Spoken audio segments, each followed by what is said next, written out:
Hey, it's ArtSea here. Nowadays, the #1 question I get from people is when you're freestyling, you're doing all these crazy things, you know? Like, what tricks are you using the most when doing it?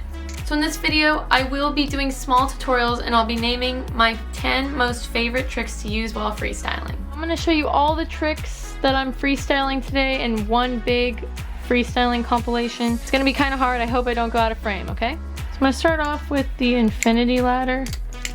I'm gonna go into the twirl ladder,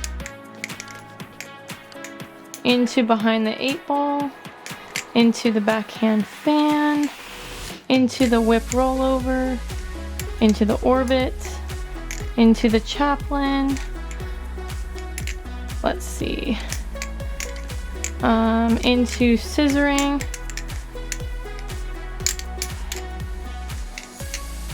Into the Icepick aerial.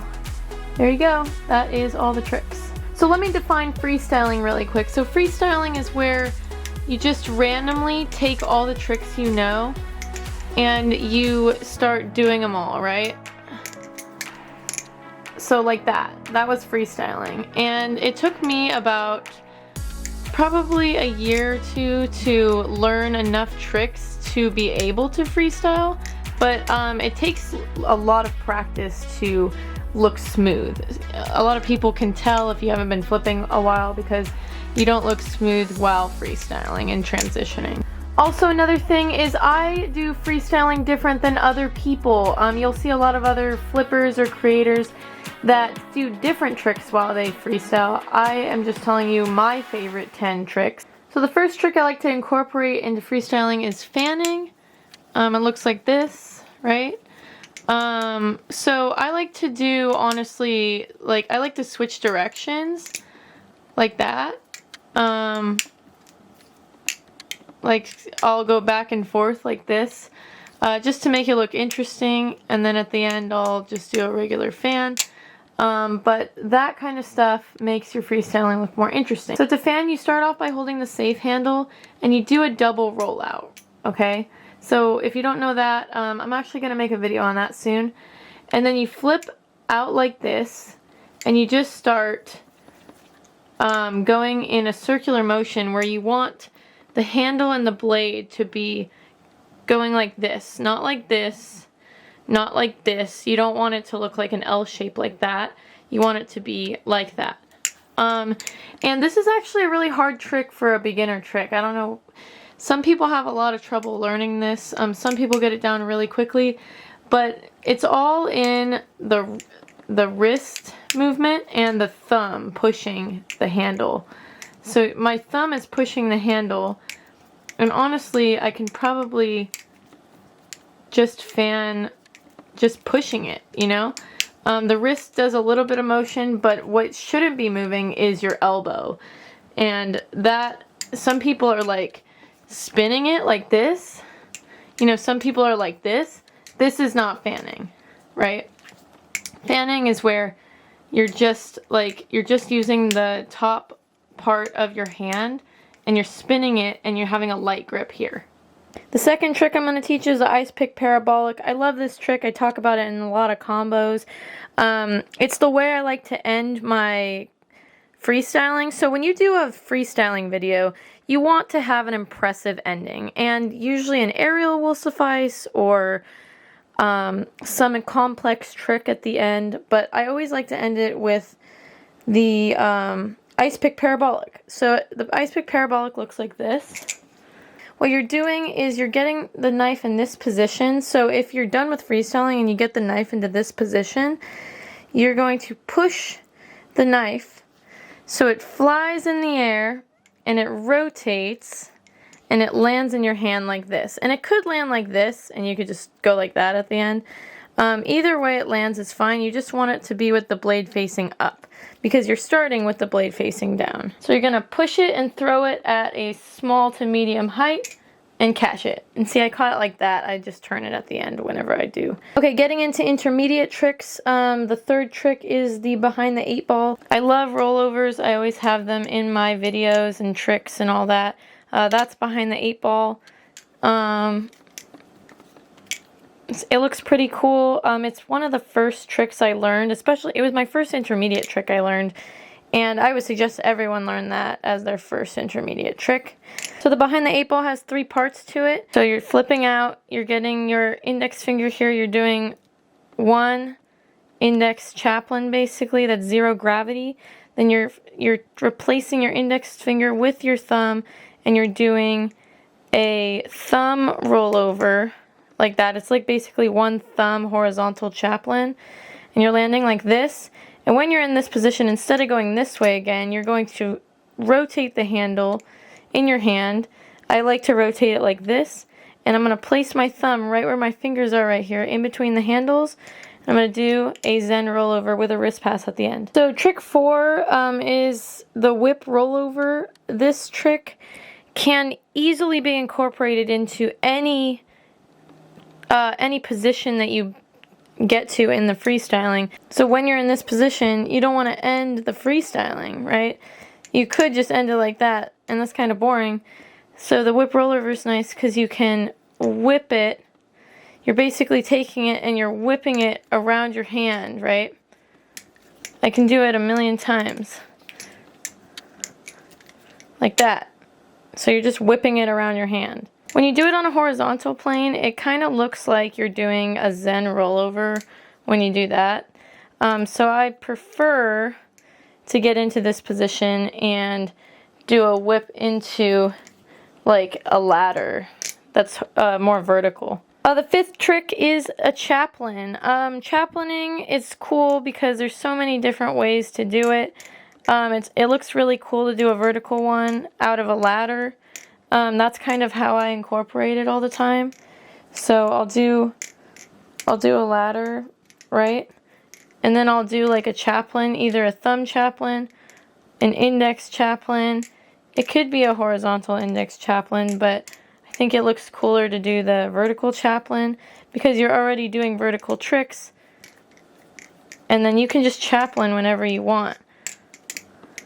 And you do, like, I just do a couple, right? I don't make it go on forever, and then I just continue my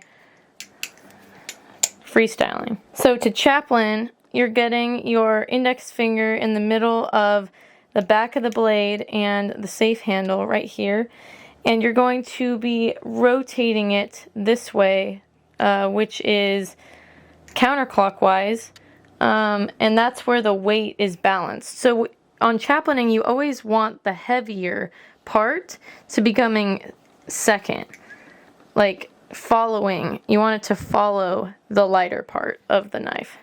So you could probably Chaplin the other way, right?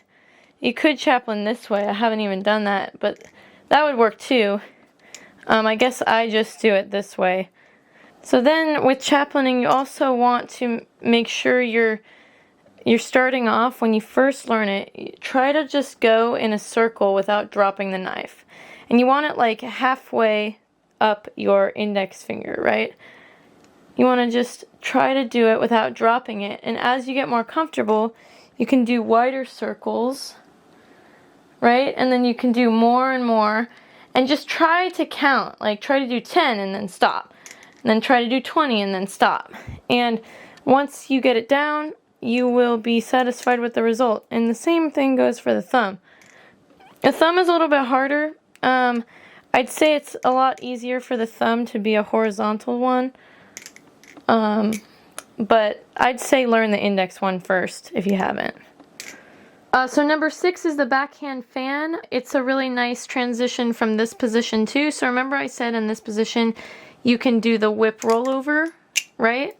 So it's really easy to do the Backhand Fan from this position too, right? And then into a Zen rollover maybe. You go to this position, you're holding the knife by the safe handle. You're grabbing the knife with your whole hand, basically, without your thumb. You're going upward and you're going to be twisting this part around really fast. So you're going like this, and you want to have it at an angle like this when you get up. Not too much this way. You want it to be leaning towards the left side. And then you're going to twist the safe handle, right? And maybe just practice that. Go to this position, go up, Practice twisting. And the more you do it, the more you can get it to, you want basically it to be flush against your hand, and then you want it to go up a little bit during the trick so it's in the air and it's gravitating. Then it'll look like this, and I added a Zen rollover. So trick number 7 is the orbit. This is the last of the intermediate tricks. So the orbit looks like this, right? So you're going to be going like that. So do you notice how with every rollover you're going in the same direction? You're always going this way, which is what. So it's nice during your freestyling to vary it up by doing the orbit. And I don't ever land the orbit though. So a lot of these tricks I don't actually like close the knife or finish the trick, because it's freestyling. You want to finish it maybe with an aerial or something. So I'm showing you like the main part of the trick, but not the closing. So with the orbit, you're going to be holding the safe handle and you're throwing the bite handle back behind your thumb, okay? And you're throwing both handles behind your thumb. You're catching the safe handle, and then that's when you can do whatever you want. Usually you would flip up if you were just finishing the trick, but what I'll do is I'll start fanning, and then I'll do a rollover, I don't know, something like that. Okay, so we're getting into the advanced trick. With these advanced tricks, I will give you a summary of the trick, but I think they would be a lot better if you learn them in the actual videos for them. These are kind of complex. So we're getting into the twirl ladder, and it looks like this, right? I guess you don't have to end it that way. But yeah, so the twirl ladder goes around all your fingers, all 5 fingers. And it's super unique because it looks super complex, and it goes to your pinky, right? So what's nice is when it goes to your pinky, you can go all the way back around, and then when you come back, you can go into other things, right? Rollovers, fanning, I don't know, whatever looks best. Sometimes I don't even do the full twirl ladder. I'll just do the full twirl, which is it's basically half of the twirl ladder. So it looks like this. And you don't go all the way to your pinky. You just go back around like that. So you're going to be doing a double rollout, but the second rollout of that is an index rollover. So it looks like this. So you're doing one, and then the second one, you're going around your index finger and catching the safe handle with the back of your middle finger, right? Okay, so then you're going to be going back around your middle finger like that, and you're catching the back of the safe handle with your ring finger, and then you're going to go around like that around your ring finger and catching it with the back of your pinky. Then you're going to be going all the way back to the beginning. So in this position, you're going to replace your pinky with your ring finger.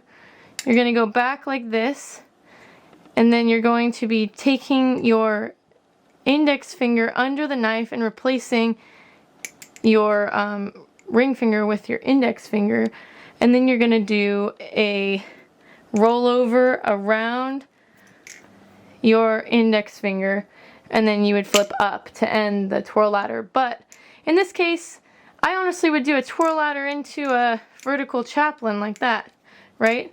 Or you do a twirl ladder into behind the 8-ball, I don't know, whatever you feel is right. So trick number 9 is the infinity ladder.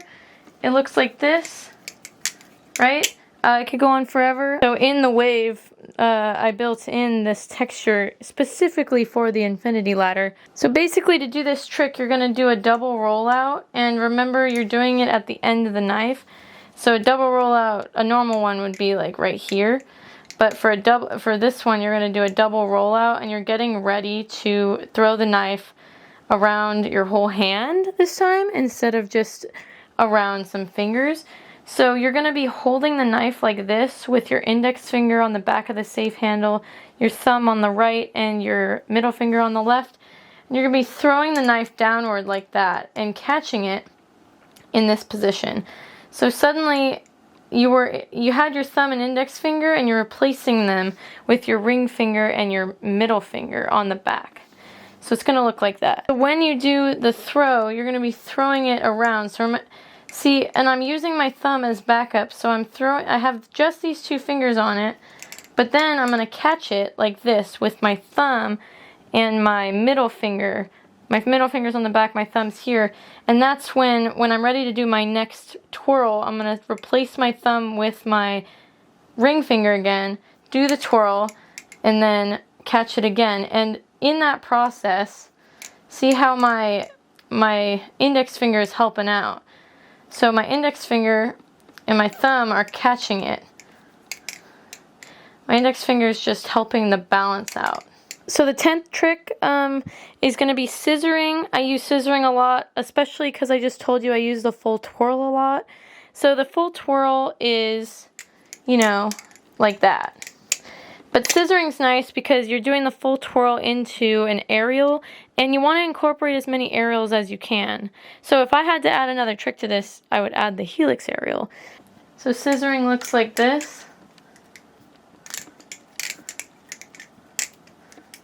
To do it, you do the full twirl, and then you get ready to throw it, and you catch it like this with your middle finger here and your ring finger on the edge of the safe handle. And then that's when you go back around and you push it forward.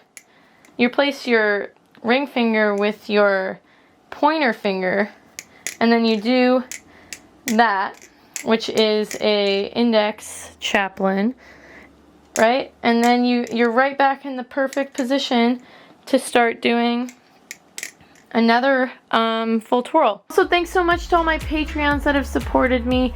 You guys have really helped me get really nice camera equipment and set up. So that has really inspired me to become the person I am now. Okay, thanks for watching. Please like, subscribe, and comment below any questions you have, and I'll make sure to answer them. Or you can DM me on Instagram. My Instagram's right here, and I will get back to you as soon as I can.